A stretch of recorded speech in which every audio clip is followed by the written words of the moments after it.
اے پیغمبر صلی اللہ علیہ وآلہ وسلم، اپنے پروردگار عالی شان کے نام کی تسبیح کرو، جس نے انسان کو بنایا، پھر اس کے اعضاء کو درست کیا، اور جس نے اس کا اندازہ ٹھہرایا، پھر اس کو رستہ بتایا، اور جس نے چارہ اگایا، پھر اس کو سیاہ رنگ کا کوڑا کر دیا۔ اے نبی صلی اللہ علیہ وآلہ وسلم، ہم تمہیں پڑھا دیں گے، پھر تم فراموش نہ کرو گے، مگر جو اللہ چاہے۔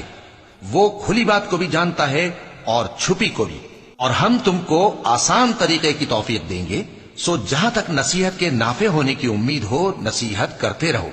جو خوف رکھتا ہے وہ تو نصیحت حاصل کرے گا، اور بے خوف بدبخت اس سے کترائے گا۔ جو بڑی تیز آگ میں داخل ہوگا، پھر وہاں نہ مرے گا اور نہ جیے گا۔ بے شک وہ مراد کو پہنچ گیا جو پاک ہوا، اور اپنے پروردگار کا نام لیتا رہا اور نماز پڑھتا رہا۔ بات یہ ہے کہ تم لوگ تو دنیا کی زندگی کو ترجیح